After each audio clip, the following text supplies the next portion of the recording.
అందరికీ నమస్కారం అండి.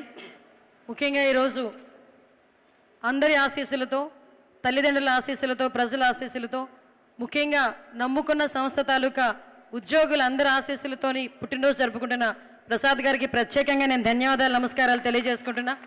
ముందు నమస్కారాలు తెలియజేయాలి, తర్వాతే జన్మదిన శుభాకాంక్షలు తెలియజేయాలి. ముఖ్యంగా ఈ సందర్భంగా నేను ఇక్కడికి వచ్చిన తర్వాత ఒక కళామందిర్ 16th యానివర్సరీ సంథింగ్ అంతే అనుకున్నాను, కానీ ఇక్కడికి వచ్చిన తర్వాత అనిపించింది ఒక మంచి కార్యక్రమం మిస్ అయ్యేదాన్నేమో నేను రాకుండా ఉండుంటే అనిపించింది. ఈ మంచి కార్యక్రమంలో నన్ను కూడా పాలు పంచుకునే అవకాశం కలగజేసినందుకు ప్రత్యేకంగా మీకు, దగ్గరుండి పిలిచిన మా కళ్యాణ్ గారికి, వెనకాతల మా పెద్దలందరికీ కూడా పేరు పేరున నేను నమస్కారాలు తెలియజేసుకోవాలి.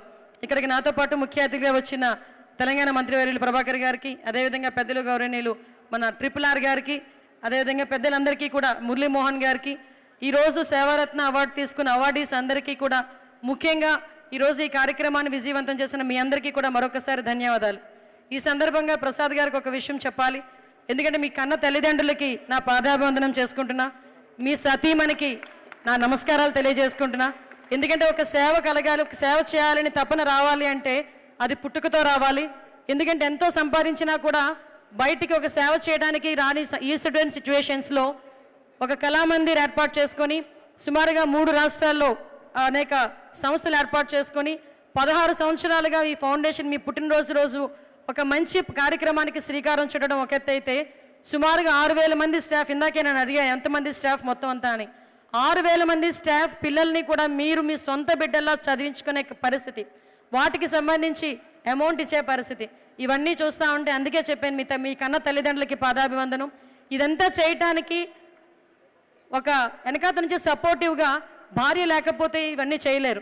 అందుకే కుటుంబంలో ఉన్న ఆవిడ భార్యమణికి కూడా, సతీమణికి కూడా ప్రత్యేకంగా నేను ధన్యవాదాలు తెలియజేసుకుంటున్నానమ్మా.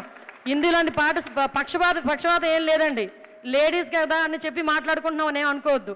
ఈరోజు అందరూ అంటుంటారు, ఎప్పుడు అందరూ అనేది ఒక మగాడి విజయం వెనకాతల ఆడది ఉంటుంది అన్న సంగతి, కానీ కొన్ని విషయాలు చాలా క్లియర్ కట్గా అర్థమవుతాయి.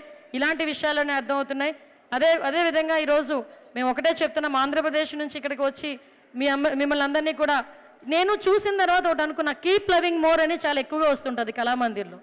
కీప్ లవింగ్ మోర్ అంటే నేను ఎంతవరకు శారీస్ గురించి ఏమో అనుకున్నా, కానీ ఈరోజే తెలిసింది మనుషుల గురించి, వాళ్ళ అవసరాల గురించి, వాళ్ళని ప్రేమించే విషయంలో ఈ కీప్ లవింగ్ మోర్ అన్నది కాన్సెప్ట్ తీసుకొచ్చారేమో అని నాకు అనిపించింది.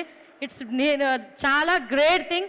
నేను ఇందాక నుంచి చూస్తున్నా కీప్ లవింగ్ మోర్, అడ్వర్టైజ్మెంట్లో వస్తున్నాయి, సినిమా థియేటర్లో చూస్తున్నాను. నేను ఇంతవరకు కూడా స్టిల్ ఇందాక నేను అక్కడ కూర్చున్నంత వరకు కూడా చీరల గురించి, డ్రెస్సుల గురించి మాత్రమే కీప్ లవింగ్ మోర్ ఏమో అనుకున్నా. బట్ హ్యాట్స్ ఆఫ్ మీ అందరికీ కూడా. అదేవిధంగా మీరు కూడా మీ ఫర్దర్గా జరిగే ప్రతి పుట్టినరోజు వేడుకల్లోని కూడా ఇంతకన్నా మంచిగా, ఇంతకన్నా ఎక్కువ మంది బ్లెస్సింగ్స్ మీకు, మీ కుటుంబానికి మనస్ఫూర్తిగా ఉండాలని మనస్ఫూర్తిగా తెలియజేసుకుంటూ, మరొకసారి మీ ఫ్యామిలీ మెంబర్లో మమ్మల్ని ఒకరిగా పిలిచి ఇక్కడికి ఒక మంచి కార్యక్రమానికి మమ్మల్ని కూడా బ్లెస్ చేసినందుకు మీ అందరికీ ప్రత్యేకంగా ధన్యవాదాలు, నమస్కారాలు.